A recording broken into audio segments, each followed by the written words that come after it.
on the day he planted the last bomb, which interestingly wasn't used in court. There's definitely got to be a question about foreknowledge. And I'm not sure about, I can have a guess about how journalists operate internationally. But one thing that journalists like to do, in my experience, is to claim credit for things, even if they were coincidental. And on the day of the last bombing, while he was out active with his bomb, what was then a weekly edition of a paper called a gay paper called the Pink Paper appeared, and it's got gays may be target, MI5 warns, security service warns, and the journalist who actually wrote that story has later on had a number of unconvincing explanations, trying to say, well, it was just a guess, it was just a lucky break, somebody else suggested it. But then a week after, he then went into more detail about MI5. So how could the British Security Service know that, or have a theory that gay targets were going to be bombed? I think my inference is that they had somebody in his orbit, and therefore they gave the story to a friendly journalist, and then when it actually happened, he then got cold feet and, very unusually for a journalist, decided to downplay an exclusive scoop that he'd got, which I don't know about in the US, but that's very unusual. Definitely. Well, what about other press coverage? Because after the first bombing must have been a big story, right? So, yeah. It was all over. It was all over the mainstream media, and then people were speculating about. But the crucial thing, in a way, is what wasn't in the media was the photo of him. Now, a great play was made. You see, there is a precedent for this kind of case, also involving, strange to say, a bomb nearby, which is a few years before. There was some people who were linked to an English left-wing group, quite unusually, were carrying out Irish Republican bombings. That's quite unusual, actually. Really.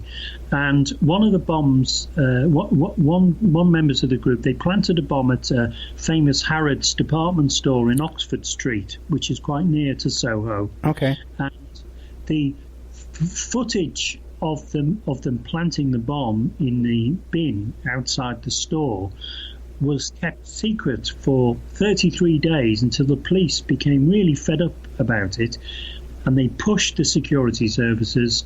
The photo was printed and he was identified the same day. And of course the questions were asked by journalists friendly to the police, why was this footage suppressed? And I think it's a similar thing with the Copeland case, that there was a great play was made about when it eventually came out that the photo images of him have been sent to the National Security Agency in the US in order to be developed, as if we didn't have developing facilities in this country. But ironically enough, the footage that was then used, that was printed in the paper, wasn't footage that had been to the US at all. So in other words, somebody took the decision to suppress a photo that would have identified him after the first bombing. And then later on, they came up with implausible stories. So in a way, it's still Sherlock Holmes, the dog that didn't bark. Why were we waiting 12 days for those photos to be released? Because the minute they were released, he was identified. Do you have a theory and why they were withholding the photo for so long?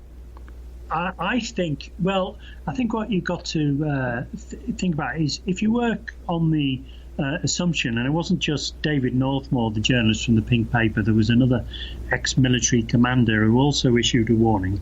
But if you work on the assumption that the security services, so you've got, just as you probably have in the US with the FBI and Homeland Security and so on, you had special branch, you had the ordinary police, and you had the security service, and you've got a bit of a turf war between them, in which at that time, although MI5 didn't and don't have powers of arrest, if they get interested and involved in any investigation, they can like overrule the police and they can say, no, you're not really going to go down that line of inquiry. So I think that the reason why the pictures were delayed being released into the public domain is, I think, not the police necessarily, but I think people in the security services knew who he was and they wanted to allow him to plant further bombs, which was then followed a year later by anti-terrorist legislation. In other words, I think they wanted to allow the bombings to continue a bit more. I think that's why they were suppressed. I don't think the police were involved in it as such, but I definitely think the security services were. In order to instigate that new legislation, which would be more oppressive. Right. So because it's an interesting thing. And in fact, you can see almost an equivalent of it today, that the amount of actual bombs and terrorism carried out by the organised far right in this country, in the UK, you can almost count on the fingers of two hands. But the amount of activities carried out by people who are linked to Islamist terroristic groups, not that I like the word terrorism, but Islamist groups, is far more, goes into the hundreds and into the thousands. But whenever anything arises to do with the far right, those things are sort of magnified and blown up out of, that's a bad phrase, but exaggerated, out of all proportion, in order to introduce a kind of spurious balance so they can justify blanket restrictions on everybody, and it can then be used to ethnic minority and religious minorities to say, well, actually, we are taking these other things seriously. So there's a court case going on in this country now where members of a tiny neo-Nazi group called National Action, who probably never numbered more than 100 people, one of them bought a machete with an aim, he states, because he's pleaded guilty, of attempting to kill a Labour MP. But the press coverage that has been given is far more than it would be to an equivalent Islamist action, and I think that fits in with an agenda. Yeah, we have that same thing here. It's the same kind of thing, like you said too. These small right-wing groups, they'll play that up. And what really came into my mind, popped into my head as you were speaking, is we have a group here called the Westboro Baptist Church, which is really a family of about 20 people. And they protest and they hold up these signs saying God hates fags, you know. And all they have to do is just if they pass gas, they're on the front page of the papers. This tiny little group of a family, people hardly, who cares what they have to say, but they get so much free press. And even from the left too, who just anytime they say boo, you know, right away everybody has to comment on it and play them up in the press. Yeah, it's fascinating. We're going to have to take a commercial break, okay, in about a second. But when we come back, I'd like to ask you a little bit more about this David Copeland. Who was this guy? What was his motivation? And you said, if I'm correct, that you believe he was under surveillance before even the first bombing? That's quite possible, yeah. Okay. Then we'll get into that when we get back. We're with Dr. Larry O'Hara. We're talking a bit about the 1999 London nail bombings. This David Copeland. The website is borderland.co.uk. I really recommend it. And now a word from our sponsors. Hi, folks. Ronnie here from Life Change Tea. There's a lot of hubbub about the ramifications of GMOs. First of all, what are GMOs? Genetically modified organisms. Yee! Man-made organisms entering our body, changing and damaging us from the inside out. What's our defense? First of all, not eating them. Second, cleansing from them when we do eat them. Thank God for Life Change Tea at GetTheTea.com. Life Change Tea cleanses from toxins, heavy metals, and helps flush GMOs out of your body. Our unique blend of herbs help cleanse you from the inside out, helping you feel refreshed and clean of yee. We also carry unique one-of-a-kind supplements. So order online at GetTheTea.com. That's GetTheTea.com. Rid yourself of the yee that contaminates your food and water. Go to GetTheTea.com. That's GetTheTea.com. Get the Tea, your best defense. The Opperman Report is brought to you by SubhashTechnosis.com.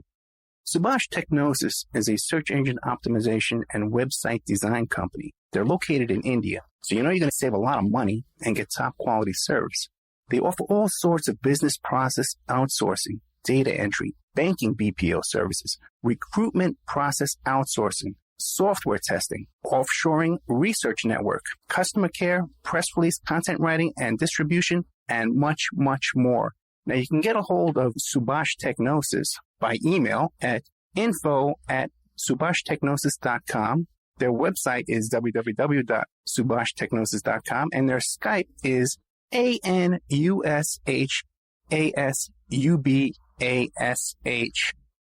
WPR Rebuttal, covering the sides of the story missed by Wisconsin Public Radio, bringing narratives the UW System Board of Regents won't allow, shedding light on perspectives the owners of WPR don't want you to hear. Every Thursday at 12:30 Central Time, WPR Rebuttal is your destination for grassroots journalism in Sauk County and beyond. Our host, Senator JPO, provides insightful analysis into stories that are only superficially covered by mainstream press. A recent inventory of topics includes college graduate underemployment, yellow journalism in the media, and favoritism in the public sector hiring process. Get your WPR Rebuttal fix Thursdays at 12:30 Central Time.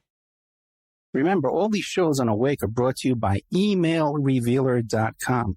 You can go to emailrevealer.com and get a copy of my book, How to Become a Successful Private Investigator. You also do all the kind of different services for you. Online dating service investigations called an online infidelity investigation.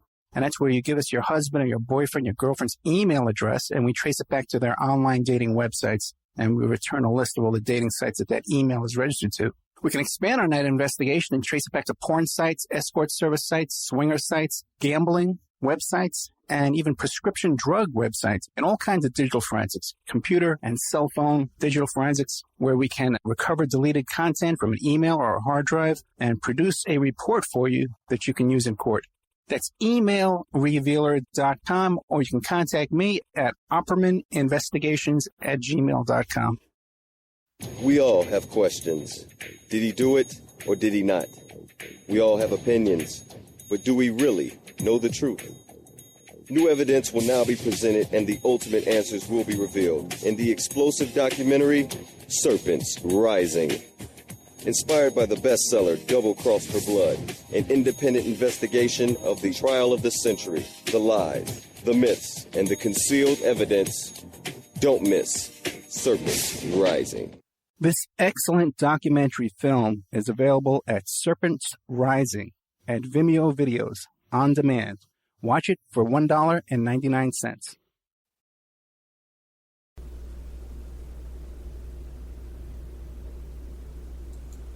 Okay, welcome back to the Opperman Report. I'm your host, Private Investigator Ed Opperman. We're here today with Dr. Larry O'Hara. We're talking about, amongst other things, the 1999 London nail bombing. His website is Notes from the Borderland, borderland.co.uk, but it's not just a website, too. You can order a magazine, a paper magazine, have it mailed to you there. So, Dr. O'Hara, give us an idea. Who was David Copeland? What was his motivation? Why would he be under surveillance before he started bombing people? Well, in terms of who he was a maintenance engineer on the London Underground. He's somebody who was a bit of a loner, didn't have that many friends. He'd been involved in, he wasn't very tall, which of course, obviously nothing wrong with that, but you wonder whether people who aren't very tall get a thing called little man syndrome and they get a bit paranoid. Right.